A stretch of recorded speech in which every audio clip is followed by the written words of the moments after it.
Hey, thanks for joining me today. After watching this video, you'll know how to make the classic dessert baked Alaska.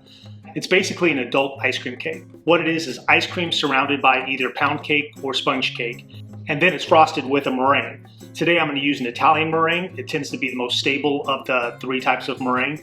I'm going to show you how to make the baked Alaska two different ways. One, I'm going to cut this in half and just make basically like a half barrel log shape of baked Alaska.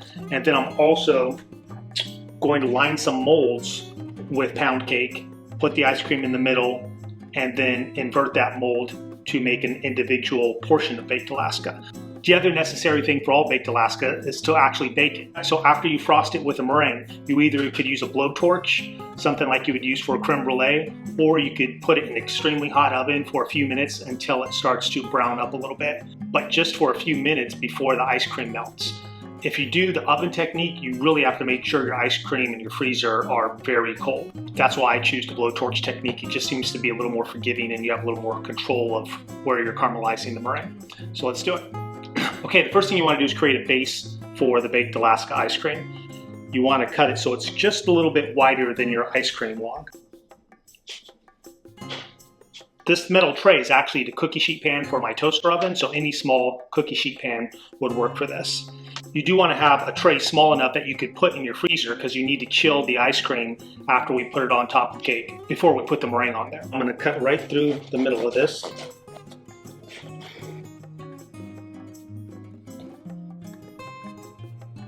You want the pound cake just to be about a 1/4 inch wider than the log. And then you could cut pieces just to shape around the log.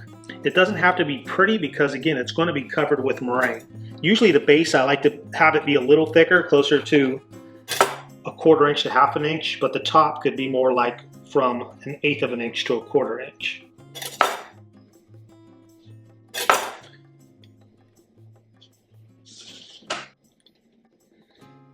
That's pretty simple. So now I'll put this in the freezer and just keep it chilled until I'm ready to frost it. You could do this part up to a day in advance and just wrap it in a plastic wrap. All right, another option is to line a bowl with some pound cake and then put the ice cream in there. This kind of makes more of a individual portion or a portion for two maybe. Fairly thin, press it in there. And again, probably about a 1/4 of an inch thick.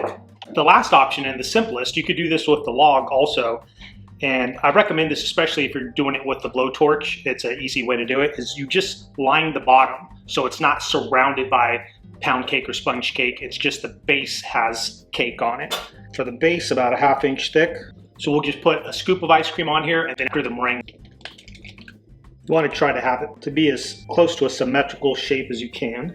There you go. So just a big scoop of ice cream. I'll put this in the freezer until our meringue's ready. And then this bowl. This is going to be the bottom, so you want about a 1/2 inch thick piece on the bottom. And go ahead and put some pressure to make sure that ice cream is getting squeezed into all the corners. That is it. Need a little more saran wrap to cover that. I'll put this in the freezer while I'm making my Italian meringue. All right, now we're going to make the Italian meringue. Italian meringues are great for topping things like lemon meringue pie and baked Alaska. Italian meringue is very stable because unlike French meringue, that's the one we all know where you just whip up the egg whites, and that's often used when you're folding into a souffle, something like that that's going to be cooked. But in Italian meringue, you're pouring hot syrup into the egg whites as they're beating, and that does two things. It really helps with the stabilization. It's a nice, dense, rich, glossy meringue. Because that syrup is at 240 degrees Fahrenheit, it actually pasteurizes the eggs, so they're safe to eat. They don't have to be cooked. Some key things to all meringues are fresher eggs are better. They have a little bit of a higher acidity content. That's one reason they're better. The other thing we often do is either add cream of tartar, which is a kind of acid, or lemon juice. Again, a little bit of a lowering the pH, a little bit of acidity in meringues always helps to stabilize them. The enemy of all meringues is fat, so you don't want any egg yolks in your meringue. You want to make sure your bowl is really clean. You want to make sure the whisk you're using is really clean, just all your instruments. That's it, so we'll get to it. So here I'm cracking the eggs. Okay, we've got our egg whites cracked. Now it's time to make the Italian meringue. There's a little bit of timing involved here. I'm gonna put in my sugar, some water. Okay, we have our water and our sugar here. I'm gonna start that at low heat. And what you wanna do is, using an instant read thermometer or candy thermometer, is you wanna start whipping your eggs when the sugar gets to about 230 degrees Fahrenheit. What you're hoping for is to get these to soft peak, and your sugar will be at 240, and that's where you incorporate the sugar into the meringues, and then from that soft peak, keep on whipping them until they get up to a stiff peak stage. So I'll put my egg whites in there. All right, my syrup mixture is at 230. I'll start whipping my egg whites. Put in my half teaspoon cream of tartar. My hot syrup's at 238, so I'm going to try to whip these a little faster. Pull this up. You can see these are not, it's frothy, but it's not holding a peak whatsoever. Keep on going. And there is your soft peak there. Take this off. So put that on. You see how that, it's holding it, but it kind of droops down a little bit. It's probably just under soft peak. That's still all right. So that looks good. Remember, when working with hot sugar, it's as dangerous as hot oil, so take your time. Don't have any kids next to you. Okay, my sugar is at 240. You want to drizzle it in slowly.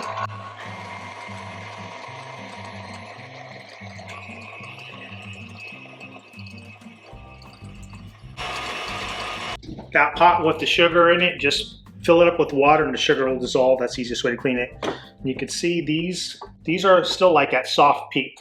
So we'll keep on whipping until it gets to more of a stiff or firm peak. It's okay to get it out and test every once in a while. It's definitely getting closer.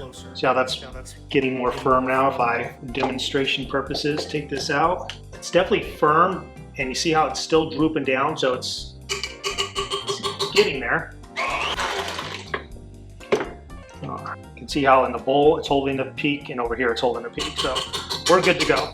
You don't want to overdo it because you're actually mechanically denaturing the proteins in the egg whites when you're doing this.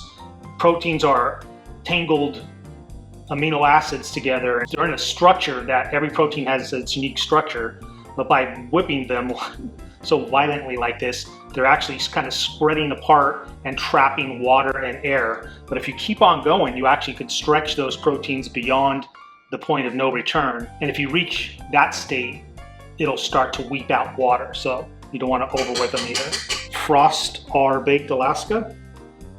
Kind of the way I've always frosted, I kind of use a little piece of paper there just to help prevent making a mess. And I like to put a lot of frosting on in the beginning. That way it holds the crumbs down against the cake. And then I go back and shape it a little more.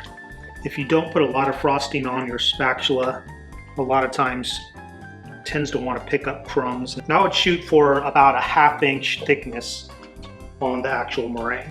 So now I'll put this in my freezer, just let it set a little bit, and then I'll blowtorch it. The log is pretty nice because, you know, it's easy to do a big portion all at once for like a party. And also, you know, you could slice, depending on how big of a slice people want. It's easy to control the portion size.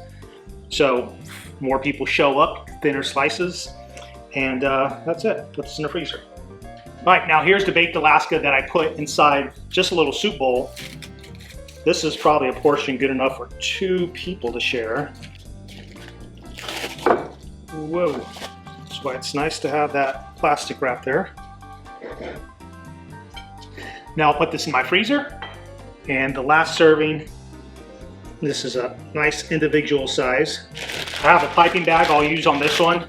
You can get more creative with different piping designs.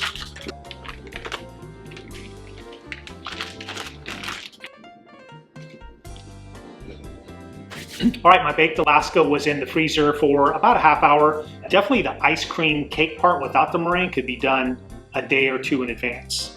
So again, I just bought an attachment, a welding attachment, but you could find these on Amazon or creme brulee burners.